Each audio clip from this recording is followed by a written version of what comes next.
Israeli forces continue to push deeper into the Jabalia refugee camp area, calling for evacuations as hunger begins to surge in northern Gaza. Medics said on Saturday that Israeli military strikes on Gaza overnight killed at least 22 Palestinians. AP correspondent Rika Ann Garcia reports. The Israeli military has renewed its orders for Palestinians living in the northern Gaza Strip to leave their homes and shelters as troops press on a week-long offensive against militants. The military spokesman urged residents to evacuate parts of Gaza City and areas around Jabalia, a refugee camp where Israeli forces had conducted major operations during the war. In Lebanon, authorities said that around 60 people were killed and more than 160 were wounded in a single day as Israel escalates its campaign against Hezbollah. I'm Rika Ann Garcia. In Lebanon, the United Nations peacekeeping force said its headquarters in Naqoura had been hit again, with a peacekeeper struck by gunfire late Friday and in stable condition. The spokesperson of the United Nations interim force in Lebanon says there are a lot of damages inside their bases in the country's south, speaking during an interview with Agence France Presse. Just last night, the position of the Ghanaian peacekeepers was just outside, but the blast was so strong that destroyed some of the containers inside very badly.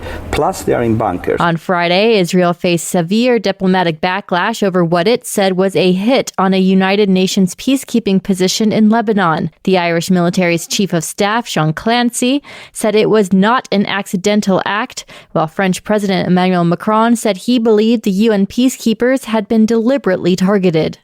This is VOA News. According to the Chechnya region's emergency minister, 2 children were among 4 people who were killed on Saturday after a blast at a fuel station in the capital. Authorities said a fuel tank had exploded at the station, resulting in a fire with 5 more people injured. Vice President Kamala Harris released a report on her medical history and health on Saturday. AP correspondent Mike Hempen reports. Dr. Joshua Simmons has released a letter saying the VP maintains a healthy, active lifestyle and that her most recent physical last April was unremarkable. He says Harris has a history of allergies and hives, for which she has been on allergen immunotherapy for the past 3 years. A campaign aide for Harris says the campaign hopes to draw a contrast with Republican Donald Trump, who has released only limited information about his health over the years and raised questions about Trump's fitness to serve. Mike Hempen, Washington. Florida residents are returning to their Gulf Coast homes after evacuating for Hurricane Milton. Hillsborough County Sheriff Chad Cronister said on Friday that the flooding is a major issue. You have 16 inches of water in some areas in northern Tampa that are still flooded. That water still has to come south. It goes into the river out into the bay.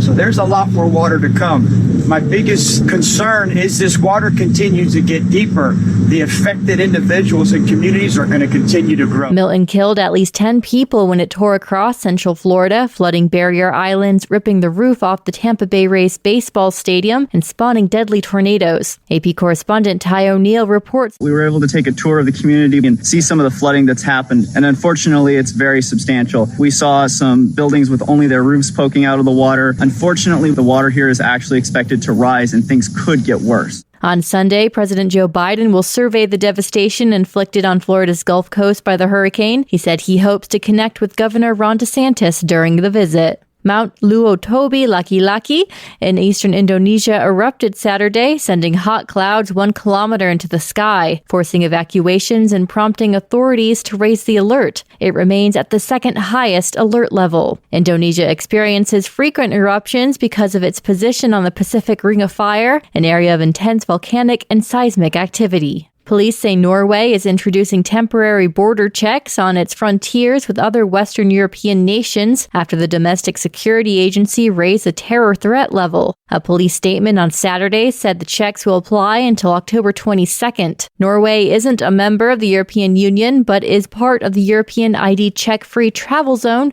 known as the Schengen area.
Thank you for watching. Can you do me a favor? Please leave a comment in the comment section below. That would really help. Thank you, and see you again soon.